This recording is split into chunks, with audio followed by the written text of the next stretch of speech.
right, today your objective is the students will learn to use the greatest common factor method and difference of two squares method in order to factor a polynomial. So there's 5 methods we're going to look at, and this is just the first and the second method. Your standard for math is to look for and use structure. So in your packet, you're going to be working on pages 1, 2, 3, and 4. Remember, your packet's going to get collected at the end of the unit, and you must have everything in it done and correct. I suggest keeping your packet in your folder on the side of the room so you don't lose it. Today we're going to do the GCF notes and practice, and then difference of two squares notes and practice, and then you're going to have to decide on which method you want to work on in class, which means I would choose the one that you struggle with because I'm here to help now and won't be outside of class unless it's Tuesday or Wednesday. So, GCF, as I'm going to refer to as greatest common factor. Greatest just means the biggest or the largest, so we're going to make sure we're picking the largest number that two numbers share or have in common. And a factor is a number that when multiplied with another number gives you an expression. So we're going to be looking at numbers that multiply into other numbers. So the GCF is the greatest factor that divides into two numbers. It must go into the constants and the variables. So I'm going to try to set it up a couple of different ways so you can see how to do this. So typically you have to have something on the outside and then your parentheses, and because we have 2 terms, we have to have that in the middle or in the parentheses as well. Even if we factor out a whole thing, we still have to have a spot for it on the inside. So on the outside is going to be the greatest common factors. You want to look at the constants first, so 6 and 4. Some of you are going to be pretty good with your math facts and be able to look at this right away. Some of you might need to list out the factors. So for 1 and 6, you have 1, 6, and 2 and 3. And then for 4, you have 1 and 4, and 2 and 2. So the greatest common number that goes into 6 and 4 is 2. So then on the inside, you have to think 2 times what gets you back to 6. So 2 times 3 would get us back to that 6, and 2 times 2 would get us back to that 4. And now you want to look at the x's. So the 6x squared has 2 x's, the 4x only has 1. So they have 1 in common. And then you have to think x times what gets you to x squared. X gets you to x squared. And x times what gets you to x. Just a 1, which you don't even have to write, because 2x times 2 would get you to that 4x.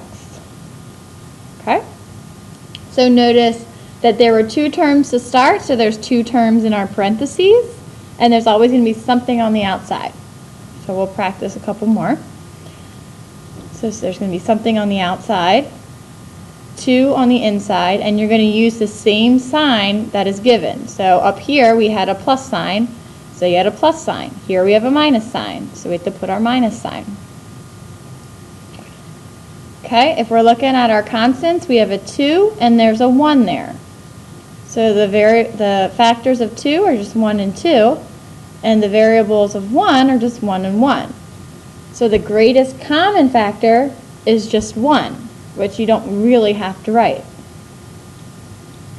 And then you look at your x's. This one has 2 x's, this one has 1. So they have 1 in common. So in order to get an x, to say a 2x squared y, you have to multiply by, obviously you need a 2 there, you need 1 more x, and you need a y. And now to get x, to say xy, you already have the x, you just need the y. Oh, I'm sorry, let's not do that yet. We have to think about the y's first. Sorry, erase all that. Whoops. All right, so again, just get the common factors first. So now that you have the x's moved to the y's, this has a y and that has a y. So they have one y in common. So now you have to think, what do I multiply to xy to get the 2x squared y? Well, you obviously need a 2, and you need one more x. You already have the y. And now what do I multiply to xy to get to xy? So in this case, you would just have to multiply everything by 1 to keep it the same. So you just have a placeholder of 1. All right, now let's look at number 5. So in number 5, you have 3 terms. So you know you're going to have something on the outside. You're going to have 3 terms in the parentheses. And your signs are going to stay exactly the same. So you're going to have something minus something and then something plus something. So let's look at our constants. We have a 15, a 3, and a 12. So if you need to list the factors, but the biggest number that goes into all of those numbers is 3. Okay? And now you need to look at your x's. So you have an x to the third, an x squared, and an x. So a lot of times if you have the same variable, the most common one is going to be the smallest variable. Because this one has 3, this one has 2, this one has 1, so they all have at least 1, which is why the x goes on the outside. And now you have to think 3x times what gets you to 15x to the third. If you break this down, use your constants first. 3 times what gets you to 15? 5. X times what gets you to x to the third? Here's the trick with your exponents. You have 1 on the outside, you need 2 more to get to the 3. 3 times what gets you to 3? 1, so you don't have to write it. X times what gets you to x squared? Well, you have 1 on the outside, you need 2, so you have to put 1 on the inside. And then 3 times what gets you to 12? 4. And then x times what gets you to x? 1, and you don't even have to write that. So then when you have your GCF out on the outside, and on the inside is the other terms. Okay, so I'll do 2 more. So looking at your 27y plus 12xy squared plus 9y squared. So you have something on the outside. You're going to have 3 things in the parentheses. Mr. Wesselman, please call extension 9401. Mr. Wesselman. All right, then looking at your constants, you have 27, 12, and 9. The biggest number they have in common is 3. And now you're looking at your x's. You always want to scan to make sure there's x's. There's no x's here, 1 there, 1 there. So they don't have any x's in common. And then your y squareds and your y's. The lowest one is y, so they just have a y in common. So now 3 times what gets you to 27? And you have a y, and you already have a y on the outside, so you're good to go with that. 3 times 4 gets you to 12. You also need to have an x, because it has to say exactly the same thing. And then you already have 1 y, and now you have the y squared, so you just need 1 more. And then 3 times 3 gets you to 9, and you need to get the 2 y's, so you need 1 more. Okay? And last is our last one. We have something on the outside, something plus something plus something. Okay? So you look at all your constants, 50, 10, and 70. They have, the biggest number they have in common is 10.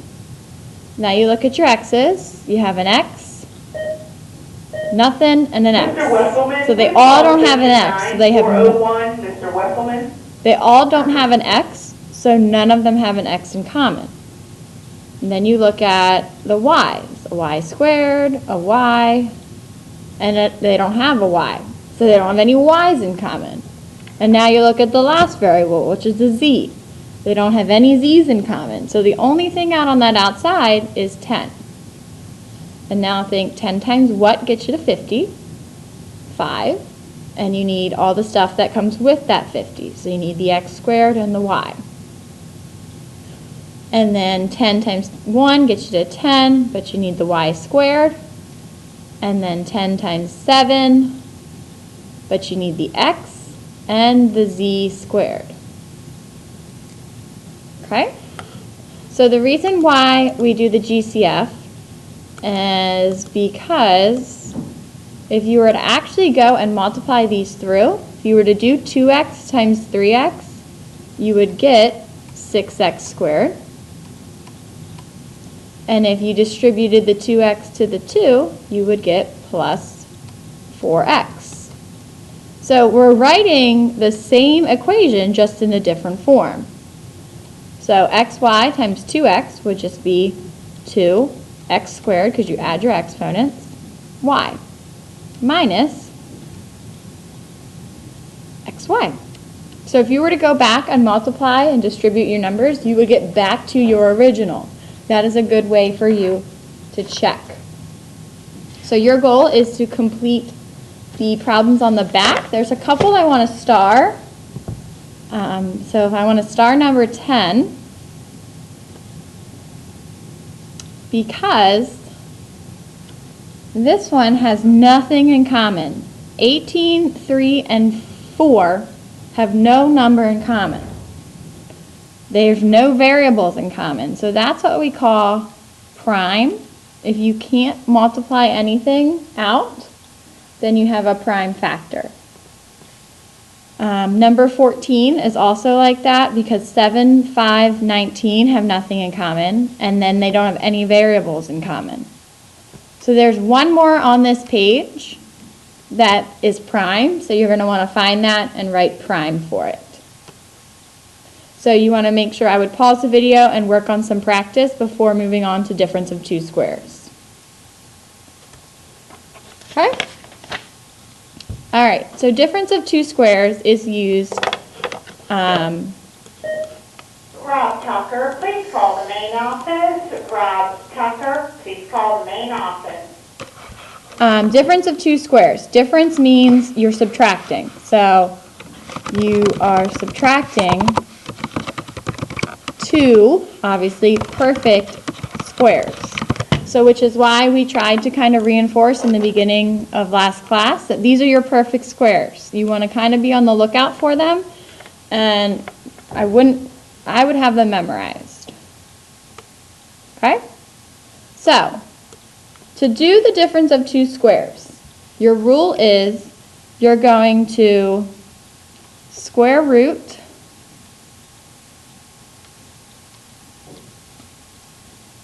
the constants, so that's the number in front of the variables, okay? And you're going to divide by 2, the exponents. And you'll see what I'm talking about in a second. And this is probably the easiest one, I think. So you're going to have 2 parentheses. You're always going to have something minus something and something plus something. Okay? So, you look at your constants. You have 9 and 16. So remember, you square root the constants. So the square root of 9 is 3. So everything gets a 3 in the beginning. And you half the exponents. You have 2 exponents. Half of 2 is 1. So each set gets 1. And then you always want to make sure you have your minus and your plus. And then the square root of 16 is 4. And that's all you have to do. Because if you were to multiply this out, you would get back to 9x squared minus 16. Okay? So again, you're always going to have something minus something times something plus something. So if we look at this one,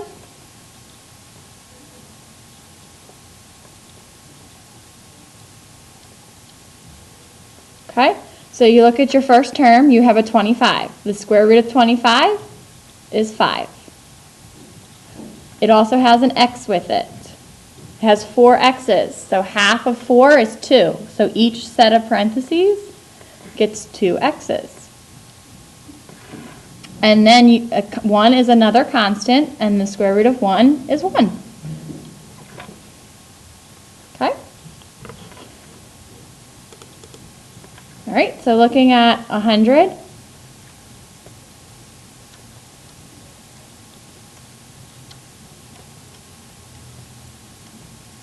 So the square root of 100 is 10. So there becomes a 10 at the top in the front. And then you have an x. So this x, it has 6, so each set of parentheses gets 3. And then your the 16, square root of 16 is 4. And there's no variables with that. All right, so moving into number 4, you have variables with both terms. That's totally fine. Just setting this up.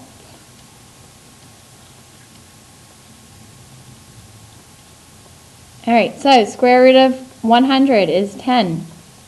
Each set gets a 10. You have 2 x's, so you take half of that.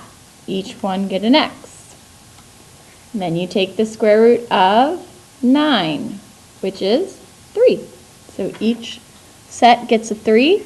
And then just like in the front, this one has 2 y's, so you split the y's in half, so each one's going to get its own y. Okay? All right, our last one. Oops. You could write plus first and then minus. It doesn't really matter.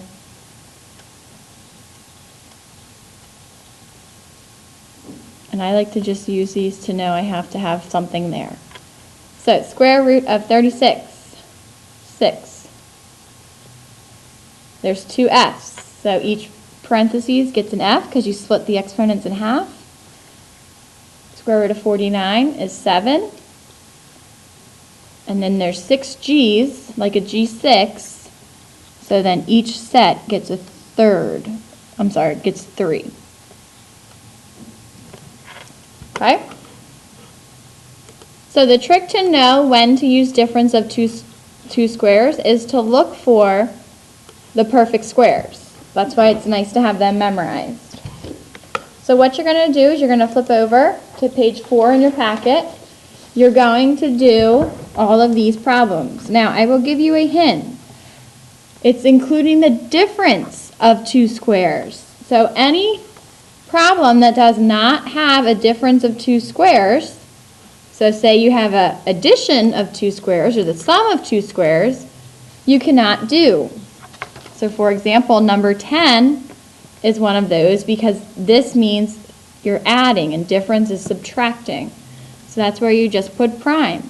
There is one other on here that you are looking for, and you're going to write prime for that as well. Okay, so you want to make sure that you have the prime where it goes, and then you're going to do the rest of these problems. As you finish, I would make a key note of which method you thought was the hardest, because you're going to turn your packet in. I'm going to check through, give you some points, and then I'll give it back to you, and then you're going to pick up the puzzle and you're going to choose which side you need to work on first. Again, I would choose the side that you're struggling with so that I'm here to help now, and I won't be able to help when you're at your house doing it. Okay?